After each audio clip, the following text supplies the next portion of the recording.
Welcome to Exodus Brothers. Today we're joined by Isaac Marion, author of the Warm Bodies series, a New York Times bestseller. Thanks for being here. My pleasure. So to start us off, could you introduce yourself and share a bit about who you are and your work as an author? Well, Micah kind of summed it up right there. I mean, that's really who I am as an author, is that series. How long have you been writing for? Well, I've been writing since I was like 14. But yeah, Warm Bodies was my first published novel, which was published in 2011. So ever since then, I've been off and on professional. Yeah, I was curious. I don't know if you feel like going into it or even just briefly, just if you want to just mention, you're living off grid, your lifestyle or what you're doing right now. Yeah, about 4 years ago, I bought a patch of land, 20 acres in Eastern Washington, and it was just, empty land, and moved out here in a tent, and very, very slowly over the course of several years kind of made it into a livable lot. Drilled a well was the biggest step up, and then got power on site and put a little shed here, a little 10 by 20, like the kind you see alongside the highway. Got one of those and spent about a year and a half or 2 years sort of converting it into a home while living in it at the same time. So only until about last summer was when I finished it and had all the basic amenities like an outhouse and an outdoor shower and fun stuff like that. So technically, I have all of the modern conveniences just in a rustic form. I love it. What's your YouTube channel again? Outer Edge Outpost. And that sort of documents your life living out there for the past couple of years, right? Yeah, it's sort of mutated somewhat I've done it. It's about almost 2 years now. I've been doing it. I think I have like 20 something videos, and it started out a bit more on like the DIY kind of side because I was doing that was my life, was building stuff. And, I built this overly complicated outhouse and then finishing, siding and all the interior work on the shed itself. So I was just covering a lot of that. And then it started to sort of evolve into more like just thoughts on the lifestyle out here and my encounters with nature and just ruminations about, very unusual way of living. It's not just the being remote and, you say off grid, which means different things to different people. The technical definition of that is that you don't have power other than solar, which is not the case for me. I actually surprisingly have access to the grid power, but I feel like in like the public perception, it's sort of taken on a different meaning, which is more just being like way out there and sort of disconnected from all of the normal comings and goings of living with humanity. And that much is very true. So I embrace the label, even though it's not, the purists might argue, because I have electricity, but to me, it's not really about electricity. It's about everything else. True. You're still out there sort of alone. And does your evangelical background have anything to do with you escaping society? I mean, it has to do with everything that I have become. So it must. I don't know exactly how, but it is the beginning of the path that led to here. I mean, I grew up in similar situations to this, actually. Like my family, we lived in pretty remote areas a lot of the time. And even our whole 6-person family was in a shed, not much bigger than what I'm in by myself. And I can barely stand it alone. So I have some experience with roughing it. But yeah, I mean, I don't know why my family was like that. I think it was a combination of ornery evangelicalism and just poverty. So those things combined to lead to situations like this. And then I sort of went into the city and ended up coming full circle. Were you homeschooled by chance? Yeah, off and on. I was homeschooled up until like 8th grade, I think. And then I went to a Christian school for a couple of years and then homeschooled for a year. And it started to get sort of back and forth toward the end. But yeah, a big bulk of the time was homeschool. And then if it wasn't homeschool, it was, Christian schools with like 4 people in it. So not much different. That was my experience as well. I was homeschooled up until 8th grade. And then I went to a private Christian school for about 3 years and then public school. So I did the whole gamut, but very similar sort of a upbringing, it sounds like. Yeah, it's funny when I tell people it was like a private school, they think of like upper crust, aristocratic. Right. They don't realize that means like a barn in the woods with 3 dirty kids. Well, we're also a family of 6, so we have that in common as well. Yeah. Yeah, can you just sort of walk us through some of the early churches you were involved with growing up and give us like the time frame of this as well? Yeah, so we went to, it was so many different churches. My dad was a pastor for a while, and he was just like very restless for reasons that we've never totally been able to figure out. I grilled him about it at one point, and he didn't even really know. But we would move. We were in Washington my whole life, but we moved like almost every year, every couple of years, with a couple exceptions where we stayed a bit longer, 5-6 years. But there was a lot of jumping around and a lot of church hopping too. So I think when I was a kid, it was like just a random hodgepodge of denominations and random, home churches and all sorts of stuff that I don't even know what I would call it. And then by the time I was old enough to pay attention, we were in Assemblies of God for a while. That was like one of the longer stretches. And then a lot of non-denominational churches, and then ended up in, I don't know if this is a denomination, but the Acts 29 network, which is like, infamously Mars Hill is the originator of that. But I was in a church that was like an offshoot of Mars Hill with a similar, if slightly less insane brand. And that was like where it ended for me, was with that group. Mark Driscoll, is that a name that's associated with Acts 29?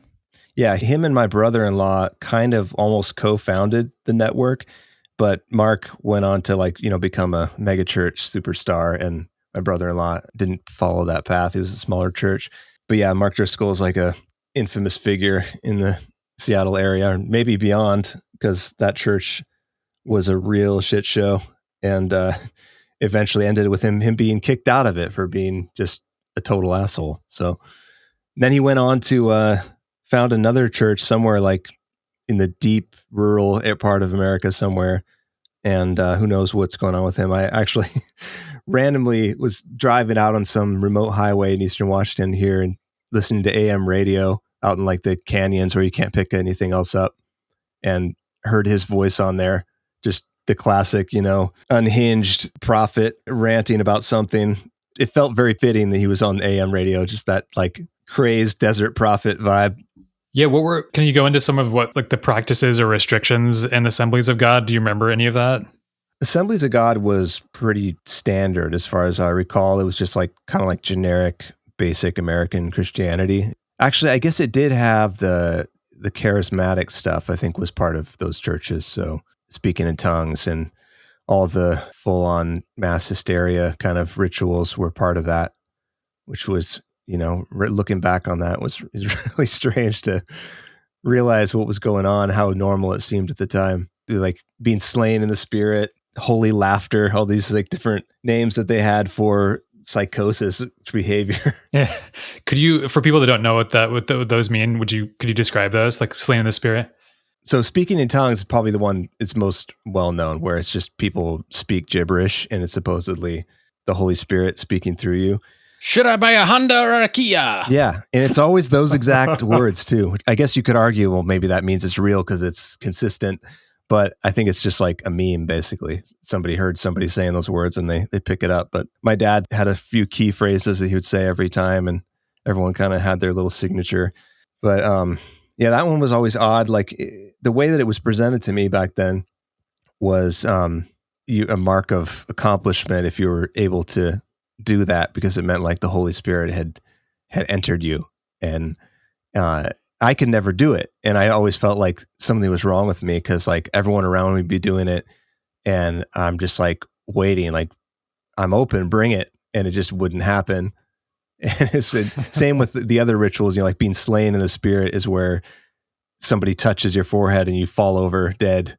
And, they see that a lot along like the, mega church pastors, where he swings his jacket at people and they just all fall over like it's a magical attack. But, yeah, there was that. And like holy laughter was just people like laughing like maniacs. And there was all sorts of strange rituals, but they were all kind of the same ideas, that when you were ready, like the Holy Spirit would choose you, and then you wouldn't be able to help yourself but to do these things. So for me, it was strange, because like I was totally on board. I mean, I was like 10 or something, and I was like, choose me, Lord.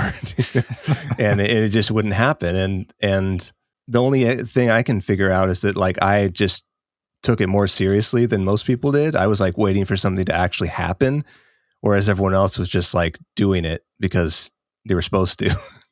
And I'm like, I want to have a transcendent experience. I want something to take over my body and make this happen. I'm not going to like just consciously do it. But apparently it only works that way. I vividly remember one where it was like a line of people just waiting in line to get slain in the spirit by this pastor who was super passionate about it. And when it was my turn, she like put her hand on my head and just sort of tried to shove me over. And I just naturally tried to catch my balance. And she kept just like shoving me. And I'm like, I'm just trying to stand up. And she's like, don't resist it. Don't fight it. I'm like, okay, I'll just let you push me over. But I'm not being slain by the spirit. I'm being pushed over by you. So do you remember the first moment you started feeling doubt or started like questioning these kind of beliefs or things that you had been taught? I wouldn't say I remember the actual first moment. There was always a lot of friction with it for me, because even from a pretty young age, I wasn't interested in like playing along with the faith. I wanted it to be real. And so anytime something didn't add up to me, I wanted to solve it. And I was on the side of, I wanted to believe in it, and I wanted 100% had every motivation to continue believing it and continue being part of it. But if I came up with something that just didn't sit right with me, I couldn't just delete it from my mind. I had to question it. So I was always asking like theological questions and like stuff that didn't make sense to me. And, 99% of the time they didn't really have an answer that was satisfying to me. And that was just going on like for my whole childhood, pretty much. Toward the end, like I was probably 16 or something, 17 maybe, when I started to get a bit more serious about it. I was in, a fairly hardcore, one of those, Acts 29 network churches, which are really like, they had the kind of this odd contrast where culturally they seemed very liberal. Like everybody was young and everybody was hip, and like they had cool music and people drank beer and swore, and it was like very progressive on the surface, but the actual theology was like extremely fundamentalist and like really hard to swallow for me as somebody who was, just trying to find the truth, not to be part of the club or anything. So it just kind of got more and more like, my brother-in-law was the pastor, so I had access to him all the time. And I was always, be like, this doesn't make sense to me. Like, how do you justify this contradiction or whatever? And it would almost always end up being like, well, you just have to believe, or I don't have all the answers and nobody's perfect, and all these kind of cop-outs that they give you to remove responsibility for the problem. Right. To keep you from questioning. Yeah. And it just kind of continued to escalate until I sort of realized, well, I think where it started was thinking I was just going to leave that church. And I was like, I'm going to find a church that isn't so crazy, basically. Like there's got to be a church that has theology that aligns more with where I'm headed, which was just sort of away from the militant, the attitude of these churches was very like self-flagellating. Like basically the more unacceptable the belief was, the more stoked they were about believing it, because it was like having really hot sauce or something. Like if you can handle this hot sauce, you're a real man. So their equivalent of that was like the worst beliefs you could imagine, like babies go to hell, stuff like that. If you can believe that babies go to hell, you're a badass. Yeah. So it's like, it was this very macho, like test of faith kind of stuff that felt very medieval to me. And I'm just like, I'm not interested in that at all. I just want to understand the universe and feel like I have some idea of, why we're here and what the purpose of it all is. And it kind of was gradually pushing me out. And so I quit going to that church, The Gathering, telling myself and everyone else that I was just looking for a different church. And that's what I thought at the time. And little by little, it's like, I don't think I'm looking for any church. And reached the phase of being kind of like, well, I think I'm just not interested in church. I'm still a believer, but I don't like the organization of it all. And I'm just going to like figure it out on my own. And then after many years later, eventually just admitted to myself, yeah, I don't think I believe this at all, actually. It sounds like you're someone who's never adhered to the sort of group think, and you're more of an analytical person, which tends to lead, people like you tend to question things more, which doesn't always bode well in those places. Yeah. I feel like it's a strange hybrid, what I experience, because I was very much invested in the group. I wanted to be part of the group. All my friends were in the church, all my family, like literally my whole world was in this bubble. It was a thing that was fun to be a part of. It was like easy. You make friends, it's social smorgasbord of just like anything you if you want to do. If you want to hang out, we've got dinner parties, we've got, everything's there. And I wanted to be part of that, that movement. But I found the same tension with other areas of society where there's like systems and belief systems and ideologies where I'm like, I would love to be on board with this, but like I have to be able to believe it. And if I'm not able to just switch off my thoughts, and it's just like physically impossible for me. So if there's a problem, some sort of inconsistency or, just logical problem with it, I can't let it go, and it has to be resolved one way or the other. So it's not like I'm allergic to the group. I want the group, but they have to fill out their side of the bargain too, by actually making sense and having a valid viewpoint. Yeah. We talk about a lot about how you don't really get to choose your beliefs. You're either convinced of a belief system or you're not. And so once you no longer find it compelling, it's pretty hard to just force yourself to continue believing something. Yeah. Yeah. My mom pushed that angle for a long time afterward. Like she just didn't understand how I could just stop believing, and like sort of wanted me to just like believe anyway and sort of find a way to just, get in the door so that I wouldn't go to hell. And I was like, it doesn't work like that. Like that's not how a mind can function. I mean, it's not, if this were a physical thing where there was like a contract and I could just sign it or not sign it, then sure, like I'll sign it to not go to hell. But it's just my own mind. So like, yeah, you can't control what you believe. It's a naturally occurring process that happens as a result of your thoughts. And you can't just like turn it off when it is on, or vice versa. Exactly. Going off what you just were kind of touching on, how did that play out with your family as far as how did they react to you turning away from it? How did that affect your relationship with them? I feel like I got lucky the way it played out, because at the time that I stopped going to church, everyone else in my family was still very much involved and very fervent. And at the time, I told them that, I was just looking for another church, so it wasn't that big of a deal. And by the time I actually like admitted to my parents that I wasn't a Christian anymore, which was like the big line that I avoided crossing, because you can phrase it in a lot of different ways that are less confrontational to Christians, and ways that are easier to take and easier for them to let go by just saying, you're still searching or whatever. So I did that for a long time. But by the time I finally had to admit, like, I'm just not involved in this in any way, like it's as foreign to me as like Islam is to you at this point. Like it's just not my religion. It's not part of my mind in any way.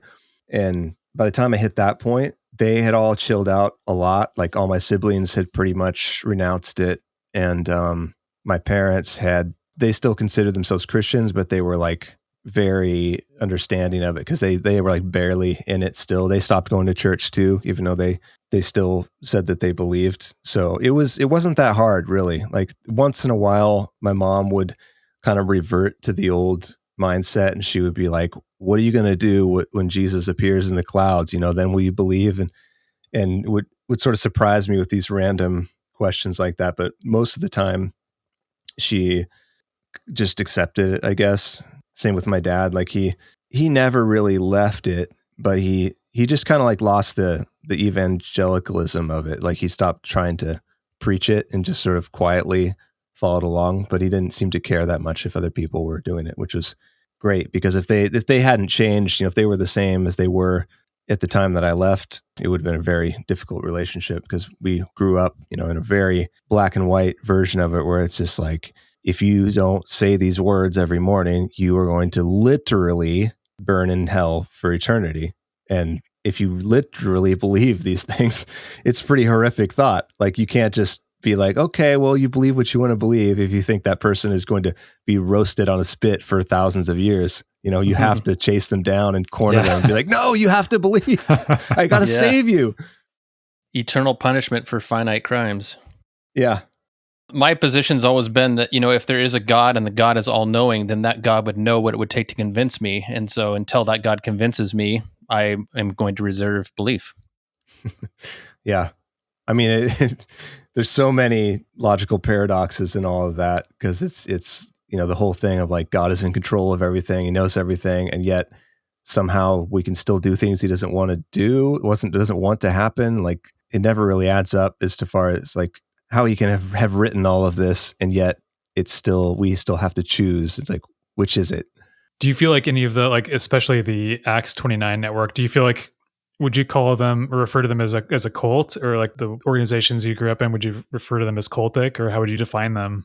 Yeah, I mean, it's funny because like the FBI has a checklist for how they define a cult, and most American churches, Christian churches, meet those criteria, like except for like extremely liberal ones, like I think Episcopalian are one of the ones that are much more open, miss a few of the points, but like pretty much all the conservative branches of it hit all those points. And it's just like things like, if you leave, are you ostracized? Is there a leader who receives money from everyone? And, do they try to direct how you live your private life? And it's just sort of like all the cult checklists check out. So, yeah, I mean, I do think of it as particularly the latter ones, like the Acts 29 ones, because those were even more extreme like that. Like Mars Hill, that was part of what Mark Driscoll's like big scandal was, is that they were so involved in people's lives that like if somebody like left their husband or something, they would basically everyone in the church would be instructed to never speak to them again because they were like excommunicated and just like cut off from all their community, and things like that were pretty common. And like pastors stepping in to like tell people you shouldn't, you can't marry that person or you can't date that person because they're not a good person. And a lot of that was going on. Nobody thinks of Christianity as a cult just because it's established and old and it's a big part of our culture. But the differences aren't that noticeable if you really look at it. You can see a lot of the high control tactics that are used to keep people compliant. Yeah. For you, what was the most, I guess, damaging, or even though you left the church kind of slowly, it sounds like, were you afraid of the concept of hell still? Did you still have that kind of ingrained in your mind? Yeah, I don't remember very clearly when I really disconnected from that. That was very heavy in my mind for my whole childhood. And to the point where, anytime I was always imagined that like I would be walking along and have, a sinful thought and then get hit by a car. And if it was timed just wrong, I go directly to hell because I wouldn't have a chance to ask forgiveness. Yeah. And it was like a very real, like, I feel like a lot of people who believe in Christianity, it's not very literal to them. Like a lot of people kind of hand wave a lot of the teachings of it. And for me, it was like straight up, this is how the universe works. So it was like very vivid to me. And so I thought, basically we're walking over a trap door at all times with eternal damnation below it. And if you just happen to screw up or like you die in when you're not in a good place with God or whatever, then you're screwed. So there was a lot of terror for that for a lot of my life. And yeah, I think because with the way that I left the belief was from talking to a lot of people, it seems like mine was somewhat unusual in how gradual it was. Like a lot of people have a big moment where they just like oftentimes like somebody in the church wrongs them or like just they're disappointed by it in some way, and then they just leave, and or it's some kind of event. Whereas for me, it was just sort of gradually became less and less meaningful over the years until it got to the point where I'm like, I don't feel anything anymore. I'm completely numb to this idea. It just sort of has lost its reality. And so I guess the fear of hell kind of went along with that, where it just sort of gradually faded until I was like, I just don't think that's going to happen. It doesn't make any sense to me that the universe would be designed that way. Yeah, it's just kind of like a gradual draining out of the reality of it, to where, if you ever think about like other religions and how you feel about a religion that you never had any attachment to, like Islam, for example, that's the best example I think of when some people grill me about this stuff. And I'm like, just think about how you feel about Islam or, Hinduism or anything that's not you. Scientology. Yeah. It's like you're not because you disagree with the facts of it. It's just like, you don't care.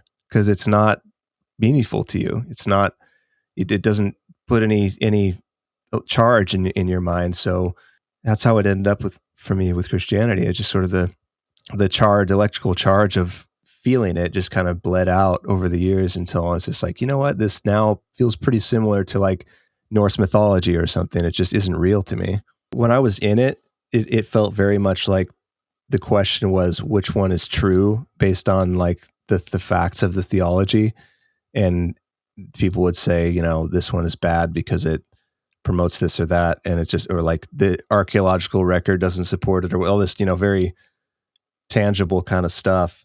But I feel like there's a really strange shift in the way that people perceive an idea when it is thought of as a religion. Like I always wonder, you know, why is it that you can read a philosophy book and be like, oh, that's interesting ideas. You know, they present a way of thinking about life and a perspective on the world and why we do what we do. And people are like, cool, you know, that's interesting. I'm adding that to my toolkit. And then I'll go on to another philosophy book and see if there's any insight in that I can draw from. But there's like a fundamental difference between just liking an idea and like having faith in a dogma of some kind. It's like a whole different element of thought that when it shifts over into a religious thought, it like gains this emotional charge where you're now like invested in this in a way that you don't really invest in other kinds of ideas. And I don't know what that little charge is, but like I felt it strong at some points in my life, and then I watched it dissipate until it was gone, and then it just sort of became not my religion anymore. And it's really interesting to me.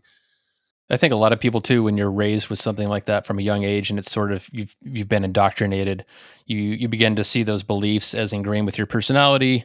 You know, if somebody attacks your faith, for example, it feels like they're attacking you personally, and how it becomes so intertwined with who you are as a person.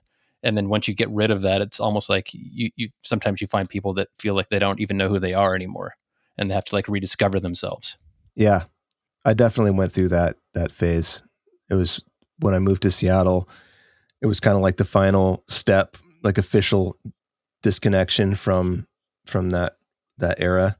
And there was a long period of time where it was like that who am I kind of feeling. That was actually kind of where Warm Bodies began, was that sense of like having no identity. And I'm just like, I don't know what my role is in the world, because I spent my whole life believing that I was like a holy warrior for some part of some big army of God who was, you know, here to save the world. And suddenly that's just deleted. And it's like, okay, then what do I do? And what is my purpose? And how did I get here? It's kind of, was the first step in thinking like, you know, imagining what a zombie might think. It's probably pretty similar. That was actually one of my questions. I was going to ask you if growing up with an apocalyptic black and white worldview kind of shaped the way you approach storytelling. And then I started to think about Warm Bodies. I was like, oh, was that influenced by your upbringing at all?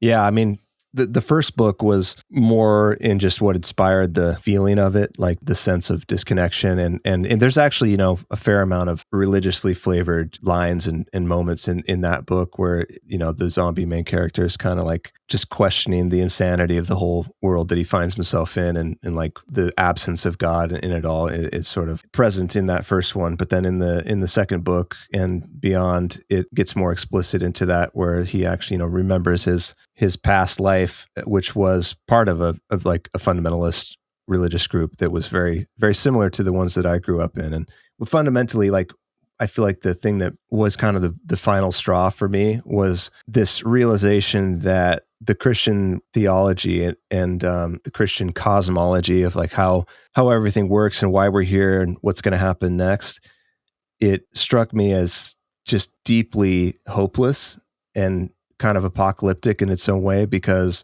essentially it's like we are created, we're born as, you know, disgusting, worthless creatures put here on the earth to just sort of go through this charade of just living in a world that has already sort of been marked for destruction. And it's, you know, only a matter of time until God pulls the plug and everything we've been doing here burns away. And so it's like, there's no point in trying to make the world better, because it's literally prescribed that it can't become better. It's going to get worse and worse until he burns it up. So like, why would you try to improve anything? Why would you care about the future at all And it's just like very nihilistic in its way, because it's like, yes, we're all going to be taken off to heaven, but like, what's the point of this world then? Like, nothing we do here, there's no line of progress to it. It's just like doomed to end in failure no matter what we do here. So it's just like, oh, why should I even bother to think about, improving society or anything like that? And just this very empty, dead end kind of path. And realizing that, I was like, you know what? This is not how I want to see the world. This is like, I can't find any enthusiasm for trying to be a good person and trying to help people or do anything, because it's like clearly written that it's all for naught. It's not going to work. Nothing you do is going to make anything better, because it's been pre-scripted to get worse until it dies. So that was kind of my pivot point, like my big confrontation with my dad. I was like, this has been, you've been telling us this is the meaning of life for our whole lives, and this is like what we should turn to for purpose. And like, this is a completely existentially meaningless path that we're on. And I refuse to continue on it. I'm going to believe that the future is not written and that we can make whatever kind of world we want. And that was like my flying off from that. And sort of what I ended up making Warm Bodies be about was like these people who were kind of desperately hopeful and believe in the possibility of the future against all apparent evidence, and against groups of people who are very traditional in the sense that, extremely cynical and just think that everyone's bad at nature, and you just have to like build society around everyone being bad, and sort of instead of trusting anyone. So it was very much part of that story. The idea that we're born essentially hellbound and are in need of a savior always felt like kind of a depraved worldview to me as well. Yeah. I mean, as far as you asked earlier, what harm I felt was most harmful. And I think that idea is probably the most harmful idea in the theology. I know it harmed some, like my sisters, probably even more than me. And it's hard to say, what effects they have on you long term, but like just the basic assumption that, that we're all scum is really messed up. Yeah. Because it's like the view of most Christian churches, if not, there's some exceptions of like the really progressive ones, but the traditional like Baptist, Assemblies of God, whatever, is that, we're basically like a failed experiment, that for some reason God designed us with all these flaws, and then we shit the bed and have no value anymore. And so like the only time we're capable of doing anything good is if he kind of like puts us on his hand like a puppet and makes us do good things, but we ourselves have no redeeming qualities. And I'm like, man, that is harsh. How are we supposed to feel about ourselves if that's the baseline? It's just like, oh yeah, you're totally worthless, but this cosmic entity can like make you his puppet, and then it's worth being here. Or that, all humans are evil and sinful because of the actions of two individuals, Adam and Eve, and that it's outside of our control. We have no option but to be sinful. All have fallen short and all are guilty and sinful. And so we supposedly have free choice, and yet in our nature, we can't not sin. Yeah. And then we're punished for it when we do sin. Yeah. I mean, that's kind of like, I've known a lot of people in my post-church days who reached kind of a similar point that I did with, leaving the church. And then they circle back later in life, and they sort of embrace like a more generalized, almost like mythological version of Christianity, which is just like about Christ and Christ's teachings, and sort of leave behind all the trappings of the theology except for that. But for me, I've never been able to do that, because I'm like, yes, Jesus taught a lot of great principles, which were very progressive for his day. But as far as like his role in the cosmology of Christianity, it means nothing to me, because it's like, it's based on the idea of sin, which is like this weird additional category. It's not crime. It's not, harming someone. It's like this third thing that has its own meaning related to like some spiritual aspect to it. And it depends on like what you said of us being fundamentally broken species. And so we have like the stain on our nature that only Jesus can fix.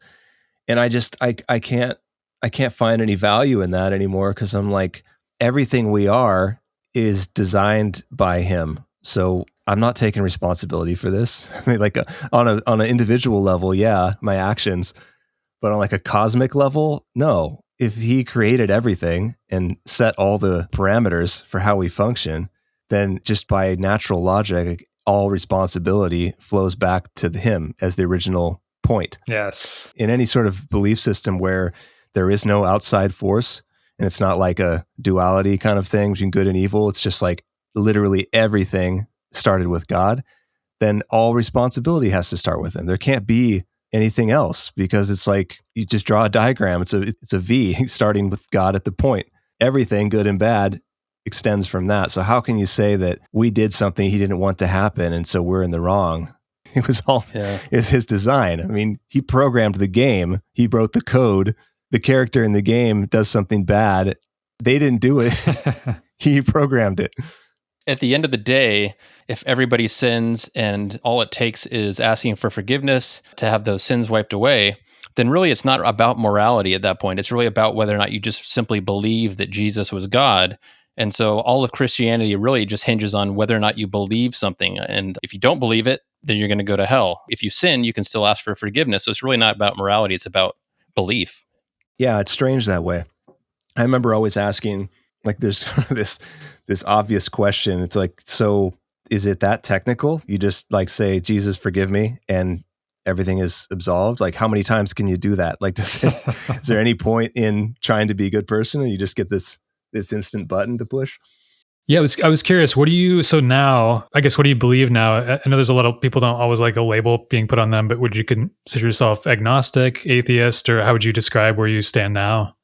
I guess agnostic is probably the closest thing. I mean, I don't have any formal beliefs in the sense that I like subscribe to something. I have a lot of ideas that I find meaningful, but I guess the word believe is kind of a strange word. Like there's a lot of things that I think about and I ponder them, but I feel like there's like this leap that happens when you go from thinking about something to believing it. I don't really make that leap anymore. That's a great distinction.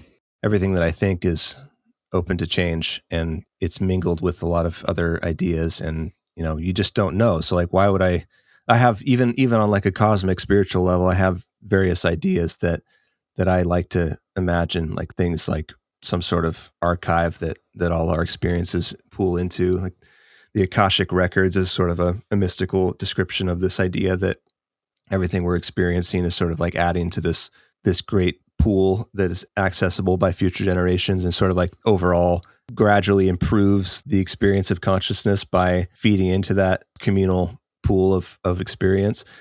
That's an idea that I really like, and I sort of wrote about that in the Warm Bodies series too. It's like the closest thing I have to a religious idea anymore, but it's just a philosophical concept, really. It obviously no one can know if it's true or not. It's just like, okay, that's something I can, if I'm really searching for, a meaning of life, some greater purpose for what we're doing. Like if there were something like that, that would work for me. Our short lives, we do what we do here and we disappear, and does it make an impact somehow? And maybe there's something behind the veil that we're contributing to, but it's just a thought. I would never say like, I believe this and that's how it is. It just doesn't make any sense to me to stake a claim like that. No, that's a great distinction, because I think that's all any of it is, right? These are all ideas that we entertain or think about. And that's the problem with faith, right? Is that it's a belief system, but it's enforced in our society. It tends to seem like it's enforced more as a absolute truth, or even now with, where we're at with Christian nationalism, for instance, Yeah. There's a really strange little transition in those categories that I think deserves more study, because there really is a difference, like that you can feel as you travel across this spectrum, where it sort of stops being a religious belief and starts being just your own thought. And it's like, it's something related to like culture, I think, and kind of some primal need to identify with a tribe in some way, which is I think why people get so passionate about religion, where they don't, like, nobody's passionate about philosophy. No one's like screaming that, it's Sartre's way or the highway. It's like, maybe we should start that. Yeah. Because that would just be ridiculous. I mean, it's just a guy talking about some ideas and you can nod and think about it. But like the idea of taking that and then turning it into like a militant cause just makes no sense. Because why? Like, who benefits from that? But somehow when it travels into like the realm of community culture and national identity and like that, it gets mixed up with like very old feelings, like very primitive tribal thoughts and sensations, it turns into something else. And it's really interesting, I think, like where that transition is. Yeah, I think people want to have a community. They want to find a place where they fit in and they're seen by other people, and they want to feel like they belong somewhere, a team. But you'll sometimes see people that they'll deconstruct from one religion and then go right into another one. They'll adopt another religion, Absolutely, just because they have to have something, rather than taking a step back and saying, I'm going to reserve belief until I have a good reason to actually believe something, versus just jumping ship to another system that makes me feel like I'm included and I'm part of a group. Yeah, I have noticed because literally everybody in my life was in the church.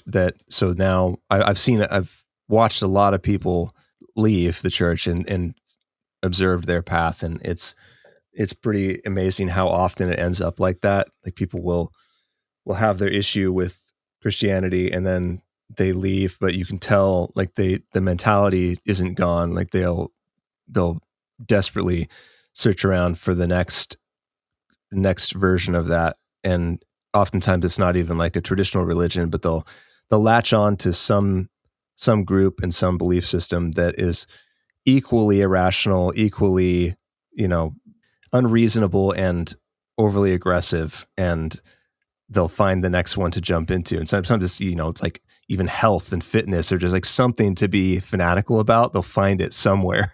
Yes, that's the new version, right? Health and fitness. Yeah, I mean, there's a lot of things out there that are ostensibly not religious in any way, but people approach them with a religious mentality where it's like this sort of asceticism and self, I'm a piece of shit and I have to eat only this particular molecule for the rest of my life or else I'm a bad person. It's just like, it's amazing the different ways that religious mentality different places that it can creep into, things that don't seem religious at all. And people will take that same sort of like need to abuse themselves and in order to be accepted by some authority. Yeah, because you were talking about, ideas as opposed to beliefs. And I feel like that's what I love about art, because I feel like through art, through a story you're telling, you can infuse certain ideas or philosophical thoughts in the writing, So it's almost like they're taking it in subconsciously. How do you feel, using art as therapy or even for religious trauma, for instance? Well, I mean, I think art is a venting process of everything that you are. It's, life goes in one end and it comes out the other end as art. It's like the big blender that just everything I've experienced, everything that I see and observe and think about sort of gets blended up and comes back out as some kind of art. So sometimes it is therapeutic, like Warm Bodies, for example, and it was very much my way of processing that whole experience. And it felt like a form of therapy at the time because it was like something that I didn't know how to deal with. And I came up with a character who sort of embodied that struggle and then, wrote a story trying to imagine like somebody solving this. And so it was kind of like, it was a weird process writing those books, especially toward the end of the series where I was really grappling, like, is there a situation where there's an answer to this? Like, can I imagine somebody coming out the other end and being happy and, figuring it out? And I didn't know at the time when I started. I was like, I haven't figured it out for myself. Hopefully in the process of writing this, I'll generate the answer as I write it. And that's been my approach really for all the major stories that I write. I mean, I've only written 2 other novels, if you don't count the teenage one.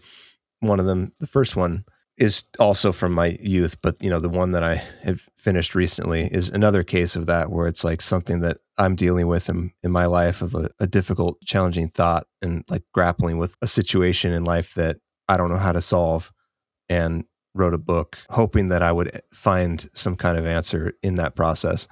So, I mean, all art forms are kind of a way of venting in some capacity. I think, more abstract things like painting or something are different in that they are kind of just like an emotional outlet, but they don't grapple with the ideas the way that writing does. Writing for me has been almost like a simulator test chamber to try out, a possible solution to a struggle that I'm having. And I'll like write a character doing something and see if I can have them solve it for me.